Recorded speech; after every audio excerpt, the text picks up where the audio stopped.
The Word of God is alive and powerful, sharper than any two-edged sword, piercing even to the dividing asunder of the soul and the spirit and of the joints and the marrow, and is a critic of the thoughts and intents of the heart.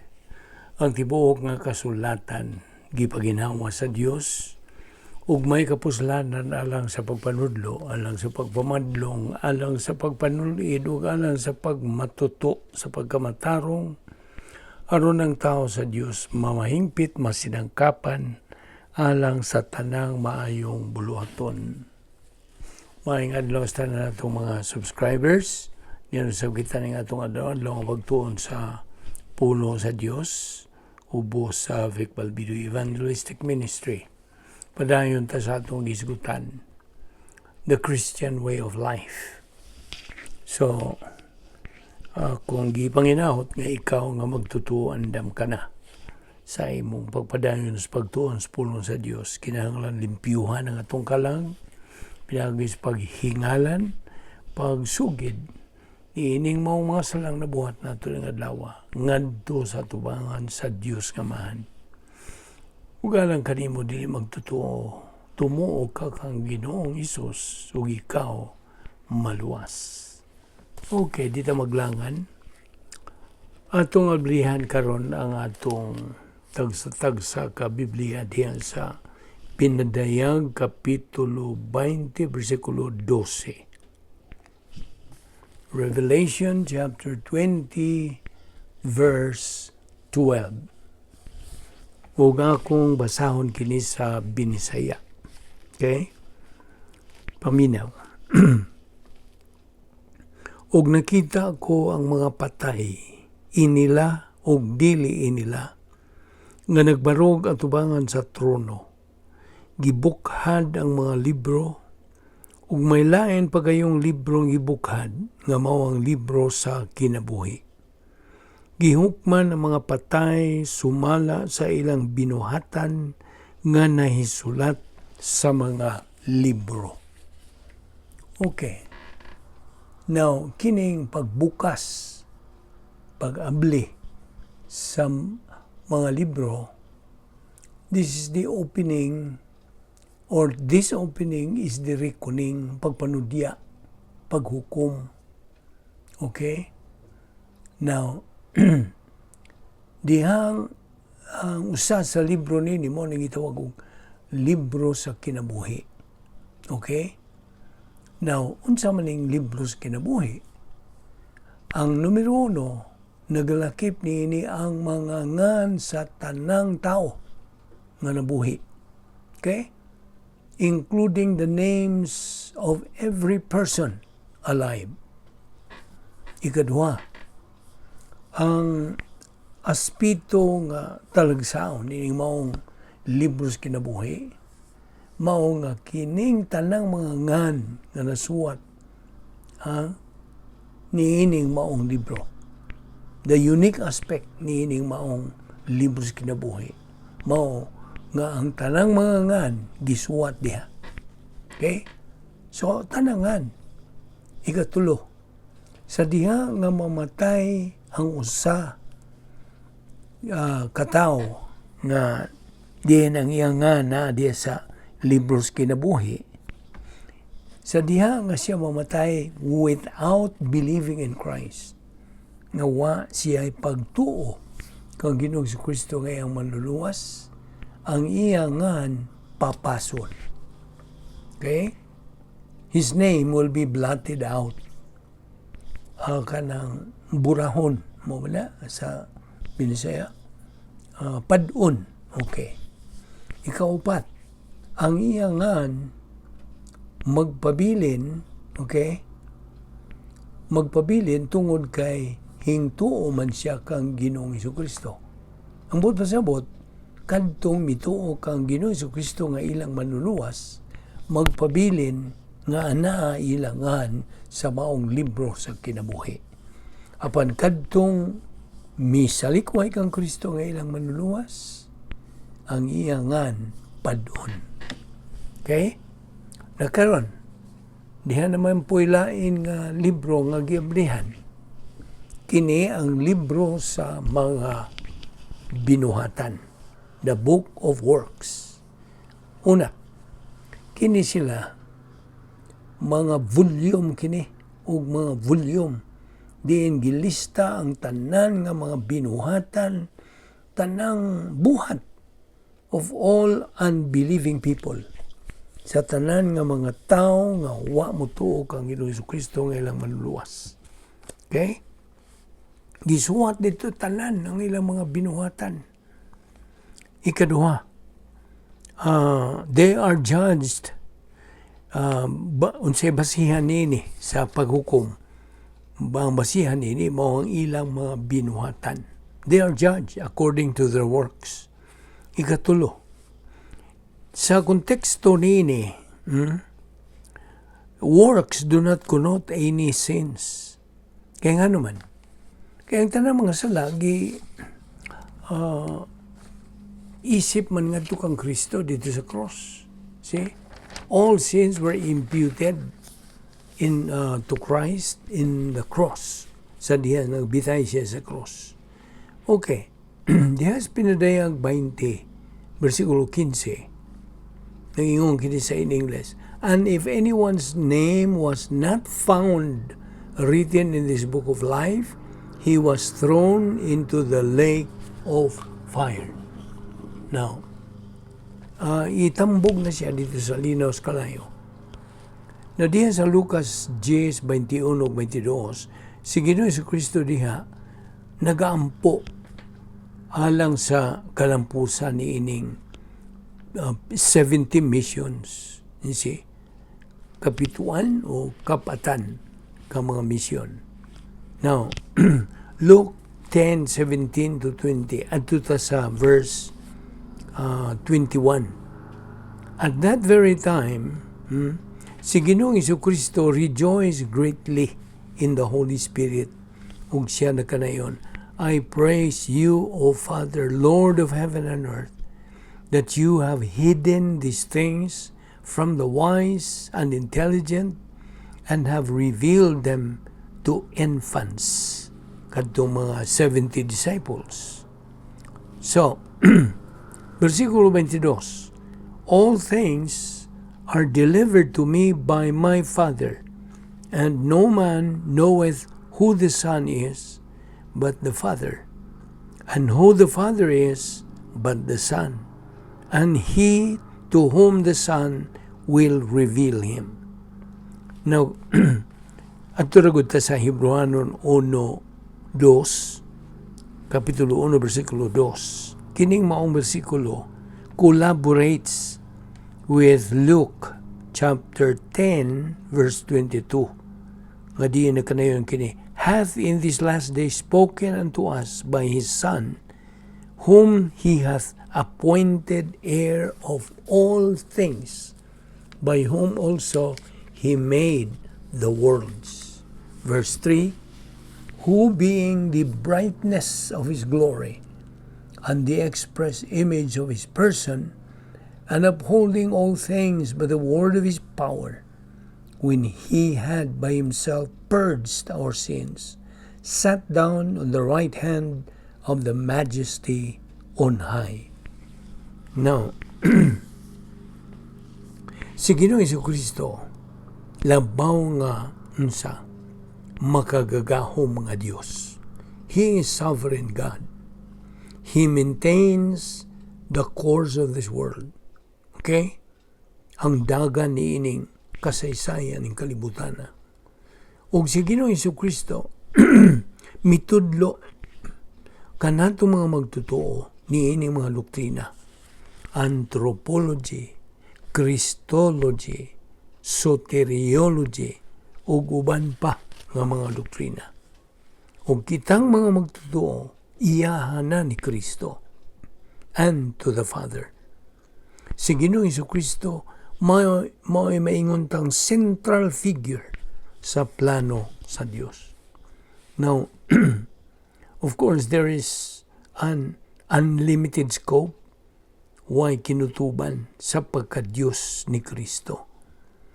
Ang Diyos nga mahan ug ang Diyos nga anak, ko-equal ni sila. Okay? Co-equal, co-eternal. Si Ginoong Jesucristo mao ang express image of God the Father. Siya ang hulagway. Ug ang Amahan mao ang nagaplano. Siya tigplano. Ang Diyos nga Anak mao tigtuman sa maong plano. Ug kini atong nasairan na sa mga basic doctrines. Ug ang Espiritu Santo mao ay nagapadayag sa plano. Ako malikon. Ang Diyos nga Amahan mao ang tigplano sa kaluwasan. Ang Diyos nga Anak mao tigtuman sa plano sa kaluwasan. Ug ang Espiritu Santo mao ang nagapadayag sa plano sa kaluwasan. Mao kana ang ilang ingnon tatagsa-tagsa ka papel bahin na sa kaluwasan sa tao. Okay? They totally know each other perfectly. Okay? Si Ginoong Jesucristo is eternal life. Kinabuhi siyang dayon. But He is working out God the Father's plan alang ka na itong mga magtotoo. Si Ginoong Jesucristo mao ang manununod inunta the heir of all things. Siya gipadayag ingon nga Mesiyas, the God-man, the eternal God, sa usa ka persona in one person. Ang Diyos nga Anak ug ang Diyos nga Amahan totally know each other. Sayod sila sa ilang tagsa-tagsa nga kaugalingon. God the Son and God the Father are in complete sync. In complete synchronization. Takdo gyud sila sa matag usa. There is unity tali sa duha kanila. Na John 1:18 unsay gisulti, no one has seen God at any time. The only begotten God who is in the bosom of the Father, He has explained Him. No, kanang only begotten God, the only begotten God, mao ni ang talagsaon nga pagkatao ni Ginoong Jesucristo, the uniquely born one nga si Ginoong Jesucristo is in the bosom. Kining giingon og is in the bosom. Kini nakaulugan excuse me, they intimately know each other. Nagkaila sila sa matag usa kanila. Okay?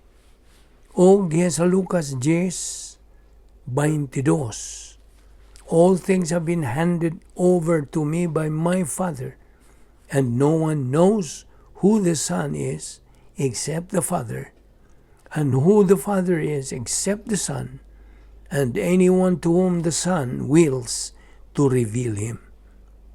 Now, yes, Filipos 2:6, who, although He existed in the form of God, did not regard equality with God a thing to be grasped. No, kinibahin niya siya, doktrina sa kinosis. O kining maong bersikulo confirms the equality of God the Son with God the Father. Mao'y naga-confirm yun. Ang verse 7 yan, but emptied Himself of what? Iyang gihukasan, iyang kaugalingon. He gave up His independent use of His divine attributes because He would submit the will of the Father. He became man, samtang siya absolute God. Now, becoming a servant of man, see, He condescended sa pag-anin nining kalibutan na. So, ang kumalikon din sa versikulo 7, but emptied Himself. Iyang hawas, hukasan, iyang kaugalingon. Being, in verse 8, being found in appearance as a man, He humbled Himself by becoming obedient to the point of death, even death on a cross. Now, Hebrews 1:2, ayaw kalimot. The Son is the heir of all things, manununod sa tanang butang, through whom also He made the world.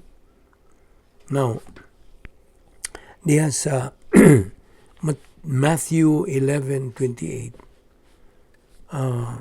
kini popular kayo nga bersikulo nga nagkanayon kini.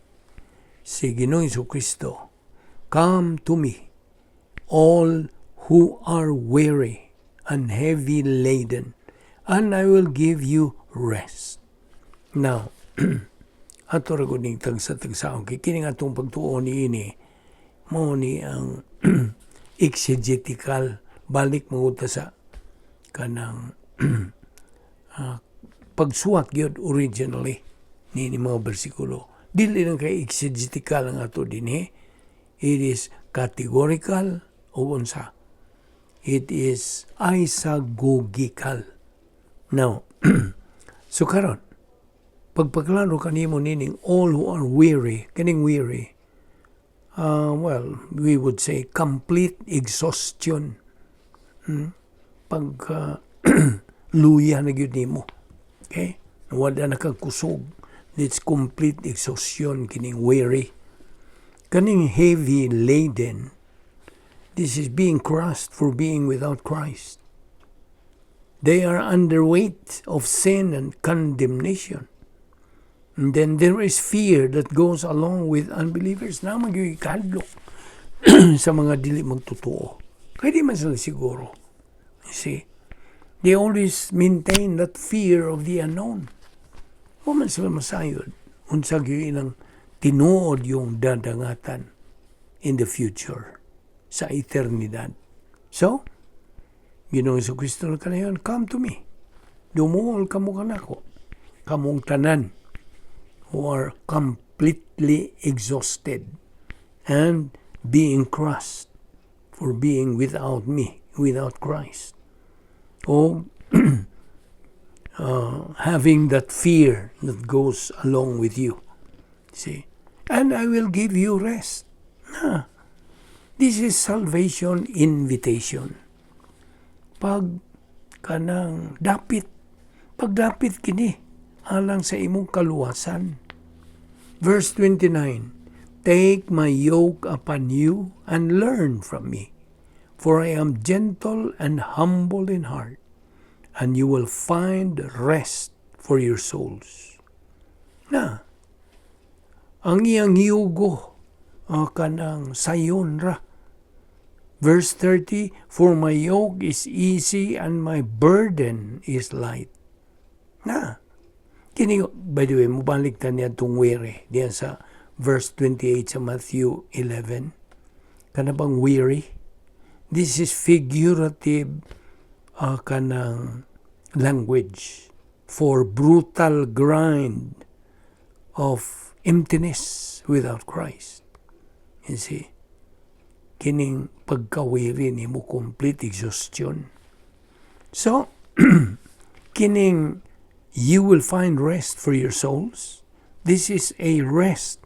Pahulay kini sa imong kalag, human ka maluwas. The recognition that you have now eternal life. You see, sa imong pagila, nga nanag-iya ka na og kinabuhing wala nay katapusan. There is a reality and scope of that salvation.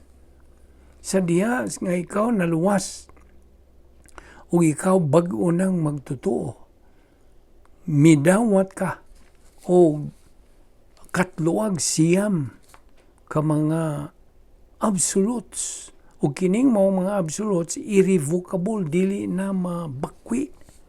You see? Mo ni gihatag sa Dios kanimo. Yan itong higayon nga imong gidawat, dituuhan si Ginoong Jesucristo nga imong manluluwas. Now, of course, kitang tanan nga mga magtotoo na nag-iya na sa kasiguruhan sa eternal salvation. All believers possess the assurance of eternal salvation. Now, Well, furthermore, pag-explain ni mo, may tungod din Matthew 11:29, take my yoke upon you and learn of me, for I am gentle and humble in heart, and you will find rest for your souls. Now, kining yugo din yoke sa Binisaya. Ano? Yugo Binisaya. Okay? Now, sa Griego nga pulong, zugos. Zugos. Z-U-G-O-S. Zugos. Now, this serves to couple two things together. Okay? Yoked together for the same purpose. Okay? Now, we are yoked together with Christ when we learn from Him. In other words, He has something for us to have rest. Pagpapahulay. Nasa diya nga itong Ginoong Kristo na kanayon, for I am gentle and lowly in heart, and you will find rest for your souls. Kining gentle, a man with humility. Now, you know, humility is one of the fruits of the Holy Spirit. O kining lowly in heart. Kining lowly, underline the word, means grace-oriented attitude. You see? Now, we know for a fact nga ang pagka-mapahitason, kanibang pagka-hambugiro, is the downfall of a believer. Mao gini makalaglag niya, makaguba siyang espirituhan ng kinabuhi. Humility is freedom from arrogance. Kaya binimo, ang Ginoong Kristo, mao siya ang epitome and role model sa pagkamupaumsanon. Ingon nga mga magtotoo, kita na kanang we are yoked, okay? Na uban na kita sa pag kanang yugo, sa pag kuha nining yugo. We are yoked with Him to have a grace-oriented attitude, ug mao nga makasibog na kita ngadto sa unahan sa atong espirituhanong kinabuhi. Ug ang pagkamapausanon, mao ra gyud kini ang yawi nga ikaw matudluan. This is the key to be teachable. Kay kung arrogante ka, di ka matudluan. You see? When we become teachable, diha ta maka-cut-on sa mental attitude ni Ginoong Kristo. Then, we are yoked with our Lord's mental attitude. Nag-uban na ta. Uban sa yugo. So verse 30, for my yoke is easy. Christos, ang tugyong tanawon ka ng easy, and my burden is light. Kining burden is profitable. Luke 10:23, turning to the disciples, He said, privately, blessed are the eyes with which see the things you see. Verse 24, for I say to you, that many prophets and kings wished to see the things which you see, and did not see them, and to hear the things which you hear, and did not hear them. So, come to me, all who are weary and heavy laden, and I will give you rest. Matthew 11:28. Kining rest dinhi, furthermore, to explain, is to soothe, to refresh, to comfort. Okay? Weary, complete exhaustion. So, to soothe, to refresh, to comfort by faith alone, in Christ alone. Verse 29, take my yoke upon you and learn of me, for I am gentle and humble in heart, and you will find rest for your souls. Now, There's Roma 4:3. This talks about God's imputation of His perfect righteousness. Yan ito yung higayon nga mong gidawat sa Kristo nga mong manluluwas. Gisuluuban ka sa pagkamatarong sa Dios. Hingpit nga pagkamatarong sa Dios. Just imagine, gisuluuban ka. O ginig-suloob ni mo niya na di ka na hinukman. You're no longer judged. You see? You are already what? Saved. Because you have God's perfect righteousness. Makita sa Diyos ang iyang pagkahingpit nga pagkamatarong. Romans 4:3. For what does the scripture say? Abraham believed God, and it was credited to him as righteousness. You see? So, adto ta sa Lucas 10:25 ngadto sa 37. Versikulo 25. A lawyer stood up and put him to test, saying, Teacher, what shall I do to inherit eternal life? Verse 26. Og siya miingon kaniya, what is written in the law? How does it read to you? Verse 27, and he answered, You shall love the Lord your God with all your heart, and with all your soul, and with all your strength, and with all your mind, and your neighbors as yourself. Now, kini may kalabutan kini sa Deuteronomy 6:4 and 5 o sa Leviticus 19:18. Kini gitawag og sa Hebrew gitawag kining Shema. Ang buot pasabot sa Shema, to listen. This is a central statement of Jewish belief. Mao kini ang epitome sa Hebrew Jewish. O kini gina recite pa kini in today's synagogues, sa mga sinagoga. Okay? So, ato tas versikulo 28. And he said to him, You have answered correctly. Do this, and you will live. Verse 29. But wishing to justify himself, he said to Jesus, And who is my neighbor? Okay? Ang Grigong pulong is poeo. Poeo. To do. This is what the lawyer is asking for. Muning ipangutana sa maong kanang abogado. Ang pangutana niya is just what Nicodemus asked our Lord about. How can I be saved? You see? Okay, Shema. The Shema. Here, Shema o Israel. Now, kini ang Grigo, Hebrew hanon, na nagingon, Adonai Elohenu, Adonai Echad. Hear, O God. The Lord is our God. He is the one true God.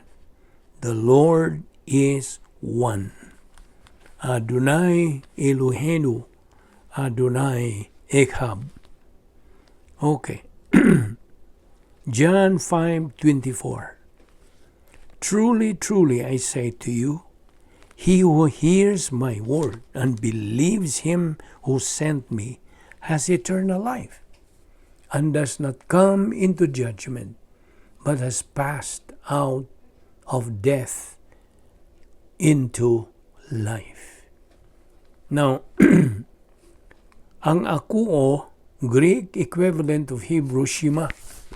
Note, it is not receiving but believing that brings eternal life. Si Ginoong Jesucristo mao ang tumong sa pagtuo. The object of belief. Mao kiniambot pasabot sa salvation. Direkta kini nga tubag sa atong Ginoong Jesucristo ngadto sa maong abogado. Okay? So, Luke 10:29, but wishing to justify himself, he said to Jesus, and who is my neighbor? Okay? Luke 10:25, and a lawyer stood up and put him to the test, saying, Teacher, what shall I do to inherit eternal life? Now, ugma ang itong isgutan kining the Good Samaritan. So, magampo ta. Balaan na mo nga Diyos, salamat nining grasya nga mong ipahimuslan pagtuon sa imong pulong. Ubani kami sa among paggamit nini sa among adlaw-adlaw nga pagkinabuhi. Dada kami pagbalik ugma. Aron kami makapadayon nining among tulumanon, among routine nga ginabuhat adlaw-adlaw. Aron makakabot kami sa among tumo nga mao ang espirituanong pagkahamtong. Salamat nining pagtulunan bahin sa Kristohanong paagi sa pagkinabuhi. Kining tanan among gipasalamatan sa ngalan ni Ginoong Hesukristo. Amen.